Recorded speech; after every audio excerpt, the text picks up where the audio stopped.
What's up, everybody? J Heat Sports Media coming at y'all again with that fire as always. Spitting the hot topics and getting the sports conversation started. Y'all know what I'm talking about: football, basketball, and boxing. Let's get into it. We got a big fight coming up March 30th. PBC and Amazon are partnering to put on pay-per-view fights now that PBC is no longer with Showtime Boxing. And the debut of their partnership is March 30th. And I want to talk about the fight that is co-headlining this major event. And that's Romero versus Isaac Pitbull Cruz. Both these fighters have been prominent fighters up and coming at 135 pounds. And recently, Romero went up to 140 pounds and won a belt. 140 is becoming one of the glamour divisions in boxing because they got a lot of big stars there. And Romero, with a championship belt under his wing at this point in time, puts him as one of the premier fighters as well. Not to mention he knows how to put on the show, can definitely talk that talk, hype up the fights, and he seems to be a fan favorite. Him and Pitbull Cruz, they have something else in common too. That's they both lost to Abdul Wahid, formerly known as Gervonta Tank Davis.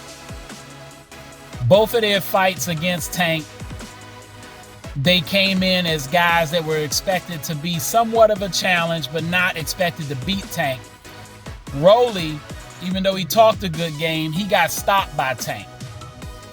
Whereas Pitbull Cruz, it had to go to decision. Now, granted, Tank did have a hand injury in the fight, and that factored into it. But these two fighting each other should be very interesting because Pitbull likes to really take it to his fighters. He's aggressive. He likes to get in and muck it up on the inside. He's got a durable chin. He's a durable fighter. He's got around, I think, 25 victories on his resume, 17 by way of knockout. He stands around 5'4" with a 63.5-inch reach, fights in the orthodox stance.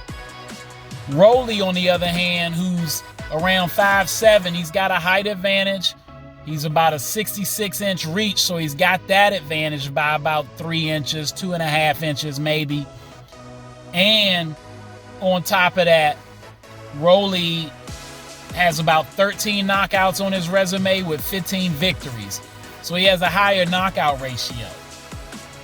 Rolly wants to put you to sleep. And Pitbull Cruz is there for that action. So this should be a high action-packed fight.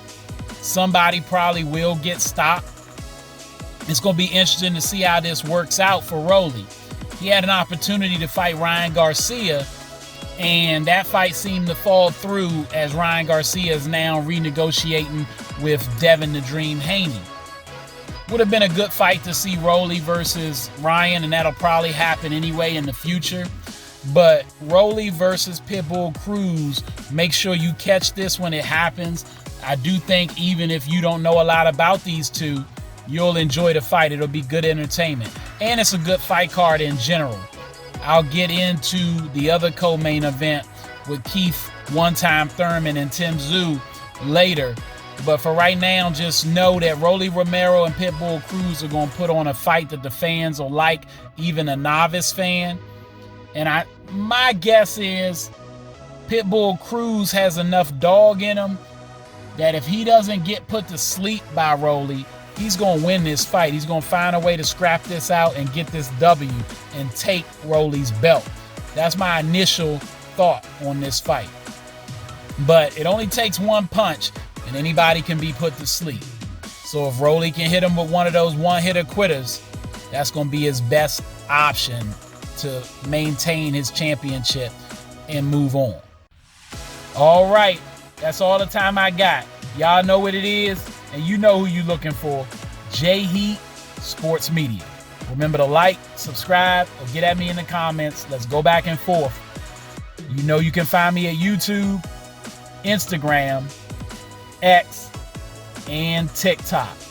Also, if you got Facebook, join my group, J Heat Sports Media.